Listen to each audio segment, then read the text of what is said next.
C'est-à-dire, elle ne peut pas durer éternellement, je veux dire. C'est en fait ce qu'Israël, le gouvernement israélien souhaite, c'est-à-dire une trêve qui serait permanente, mais sans solution politique. Et ça, c'est totalement impossible. Donc tant qu'il n'y a pas de solution politique, tant que la Cisjordanie et Gaza restent des territoires occupés, et il faut rappeler que pour les Nations Unies, Gaza est un territoire occupé parce que tous ses accès sont contrôlés par Israël, que même le déplacement à l'intérieur de Gaza est encore contrôlé par les Israéliens, puisqu'une partie des terres agricoles ne sont pas accessibles, la mer n'est pas accessible en grande partie aux pêcheurs, etc. On peut aller que vers d'autres affrontements de ce type, quoi.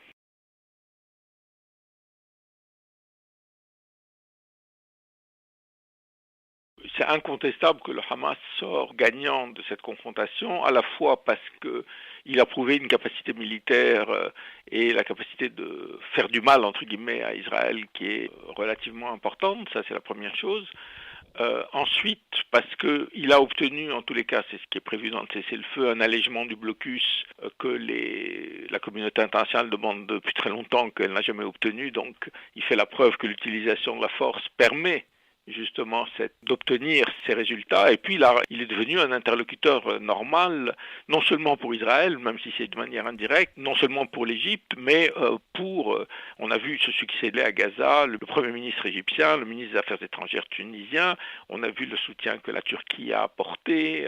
Donc il y a une légitimation du mouvement du Hamas d'autant plus frappante qu'il y a une espèce d'éclipse comme ça de l'autorité palestinienne.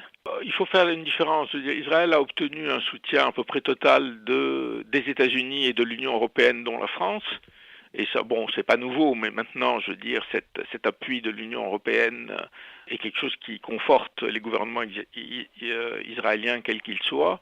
Dans l'opinion publique, en revanche, je pense que cette campagne, comme les autres campagnes à Gaza, a plutôt tendance à se retourner contre le gouvernement israélien parce que on a beau dire des roquettes contre des F-16, les gens sont plutôt du côté des plus faibles, je dirais. Et les plus faibles, évidemment, c'est les Palestiniens qui vivent à Gaza.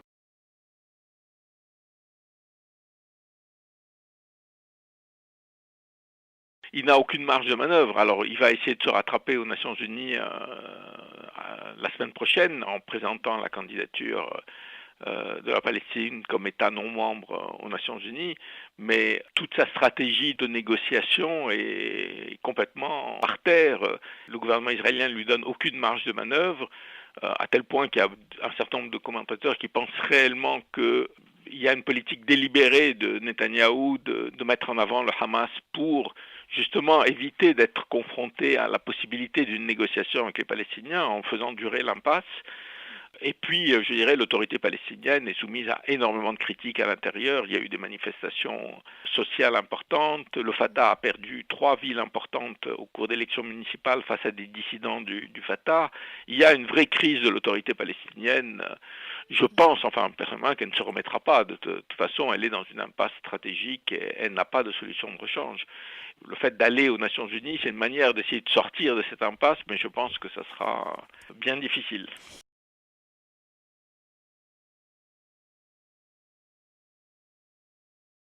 On ne peut pas dire qu'il a été discret, c'est lui qui a négocié directement avec Obama en part le cessez-le-feu. Je veux dire, il a à tenir un équilibre assez délicat, c'est-à-dire d'un côté montrer que sa politique n'est pas celle de l'ancien président Moubarak qui, d'une manière ou d'une autre, cautionnait n'importe quelle action israélienne contre Gaza. On l'avait vu en 2008-2009. Et de l'autre, ne pas rompre ni les relations avec les Américains, ni déboucher sur une guerre avec Israël. Donc il a essayé d'équilibrer les deux choses en envoyant son Premier ministre, en faisant des déclarations beaucoup plus dures que celles de son prédécesseur sur la question de Gaza, dénonçant l'agression israélienne, mais en même temps sans aller, je dirais, à la rupture avec Israël. On est en train d'assister, si vous voulez, à un changement de la carte politique de toute la région d'ailleurs, pas seulement. On le voit avec, disons, la relative marginalisation dans ce conflit de la Syrie, qu'on n'a pas entendu, la place plus importante de l'Égypte, celle de la Turquie aussi. On est vraiment dans une situation qui est un peu nouvelle du point de vue régional. Les États-Unis se sont quand même prononcés très fortement en faveur d'Israël, en affirmant le droit d'Israël à l'autodéfense. Ils ont joué un rôle pour aller vers le cessez-le-feu parce qu'ils penser qu'une escalade, et notamment une invasion terrestre par Israël, serait une catastrophe pour leur politique. Mais je pense que leur capacité d'action aujourd'hui sur ce conflit est de plus en plus limitée par leur soutien inconditionnel à Israël, qui fait que les États-Unis ne sont plus un intermédiaire légitime et crédible entre Israéliens et Palestiniens. Ce qu'il faut voir et qui n'est pas très clair, c'est comment ça va être pris par l'opinion israélienne. Parce que finalement, on revient à la situation d'avant. Donc il n'a rien obtenu, ils n'ont pas détruit le Hamas, ils n'ont pas détruit ses capacités militaires. Donc il est déjà soumis à un certain nombre de critiques de l'opposition qui disent tout ça pour ça, c'était pas la peine. Donc on va voir dans les prochaines semaines comment se développe la campagne électorale.